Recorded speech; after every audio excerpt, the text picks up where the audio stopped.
ارشاد فرمایا جو اللہ سے ڈرے اللہ اس کے لیے راستے کھول دیتا ہے اور اللہ اس کو وہاں سے دیتا ہے جہاں سے اسے گمان بھی نہیں ہوتا۔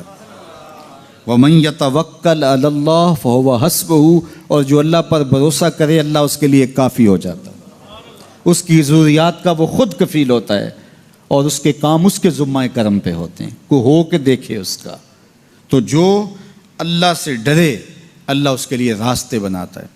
حضرت عوف بن مالک رضی اللہ تعالی عنہ الاشجعی حضور کی خدمت میں حاضر ہوئے اور عرض گزار ہوئے کہ میرا بیٹا سالم مشرکین کی قید میں ہے اور میں فاقوں کی حالت میں ہوں، تو فرمایا آل محمد کے پاس ایک سیر جو ہیں، بس اس کے علاوہ ہمارے پاس بھی کھانے کے لیے دنیاوی اسباب نہیں ہیں۔ کہا صبر کرو اور اللہ سے ڈرو اور لا حول ولا قوت الا باللہ کثرت کے ساتھ پڑھو۔ یہ ایسا وظیفہ ہے، ایک حدیث پاک میں آتا ہے کہ یہ 99 بیماریوں کا علاج ہے، اس میں سب سے کم درجے کی بیماری ہم اور غم ہے، یہ دکھوں کا مداوع ہے، مشکلات کا علاج ہے، اور یہ وظیفہ میرے حضور نے بتایا۔ حضرت ابو ذر غفاری رضی اللہ تعالیٰ عنہ کو حضور نے 5 چیزیں بتائی تھیں، ان میں سے 5ویں چیز یہ تھی کہ ابو ذر کثرت کے ساتھ لا حول ولا قوت الا باللہ پڑھا کرو۔ فرمایا عرش الہی کے نیچے ایک خاص خزانہ ہے، یہ وظیفہ وہاں سے آیا ہے، یہ زندگی میں معمول بنا لو، جب پھنس جاؤ مشکلات میں آ جاؤ تو لا حول ولا قوت الا باللہ پڑھو، اللہ راستے کھولے گا۔ تو حضور نے 3 چیزیں فرمائی، اللہ سے ڈرو، صبر کرو اور کثرت کے ساتھ لا حول ولا قوت الا باللہ پڑھو۔ وہ فرماتے ہیں کہ میں یہ عمل شروع کیا، ابھی گھر میں بیٹھا ہی تھا کہ دروازے پہ دستک ہوئی، تو میں اٹھا کہ دروازہ کھولوں دیکھوں کہ کون ہے، تو دروازہ کھولا، دیکھا میرا بیٹا کھڑا ہے اور اس کے پیچھے 100 اونٹ کھڑے ہیں۔ تو میں نے کہا کہ تم اور یہ اونٹ؟ کہا مجھے موقع لگ گیا، میں ان کی قید سے بھاگ آیا اور آتے آتے ان کے 100 اونٹ بھی ہانک لایا ہوں۔ وَيَرْزُقْهُ مِنْ حَيْثُ لَا يَحْتَسِبُ، وہ تمہیں وہاں سے رزق دے گا جہاں سے تمہیں گمان بھی نہیں، اس کے ہو کے تو دیکھو۔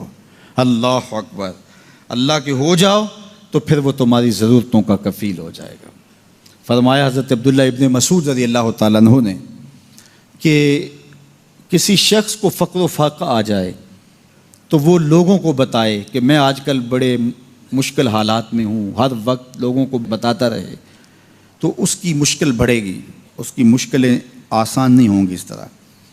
اور اگر وہ اپنی اس مشکل کو کسی سے شیئر نہ کرے بلکہ مصلی بچھا کے اپنے رب سے کہے کہ مالک فقر و فاقہ آ گیا ہے اور اس کا علاج تیرے پاس ہے، اس مرض کا مداوع تیرے پاس ہے۔ تو حضرت عبداللہ ابن مسعود فرماتے ہیں کہ رسول کریم نے فرمایا جلد یا بدیر اللہ اس کو مالا مال فرما دے گا۔ یہ بھی کبھی کر کے دیکھو، مشکل آ جائے، فاقہ آ جائے، مصیبت آ جائے، کسی سے نہ کہو، صرف اپنے رب سے کہو، پھر دیکھنا اس کی کرم نوازیوں کا می کیسے برستا ہے۔ فرمایا اللہ پر بھروسہ کرنے کا جو حق ہے اگر وہ تم ادا کر دو، وہ تمہیں ایسے رزق عطا کرے جیسے پرندوں کو عطا کرتا ہے۔ ہم تو دکان پہ جانا ہوتا ہے، فیکٹری میں جانا ہوتا ہے، ہم اپنے کاروبار پہ جانا ہوتا ہے، نوکری پہ جانا ہوتا ہے، مزدوری پہ جانا ہوتا ہے، ہمیں پتہ ہے کہاں آج صبح جانا ہے، لیکن پرندوں کو کوئی پتہ نہیں ہوتا کہاں جانا ہے، راس المال بھی نہیں ہوتا، لیکن صبح نکلتے ہیں، شام کو کبھی بھی خالی پیٹ نہیں آئے۔ بن توکل پنچھی اڑ دے، خرچ نہ پلے زیرا ہو۔ گھر سے خالی پیٹ نکلتے ہیں، جب واپس آتے ہیں تو پیٹ بھرے ہوئے ہوتے ہیں، اور پھر جو ان کی ضرورت ہوتی ہے اللہ وہ ساری ضرورتیں پوری کرتا ہے، جو ضرورت ان کی ہوتی ہے۔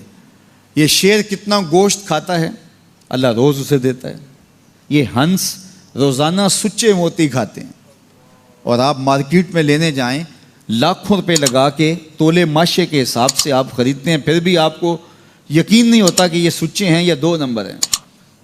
اور ہنس دنیا پہ کروڑوں جانور پائے جاتے ہیں، روز کھاتے ہیں، صبح بھی، شام بھی، دوپہر بھی، پیٹ بھر کے کھاتے ہیں، اللہ روز انہیں عطا کرتا ہے۔ کہا اس پہ بھروسہ تو کر کے دیکھو، وہ تمہاری ضرورتوں کا کفیل ہوگا، اس پہ بھروسہ کرو گے وہ تمہیں وہاں سے دے گا جہاں تجھے گمان بھی نہیں ہوگا۔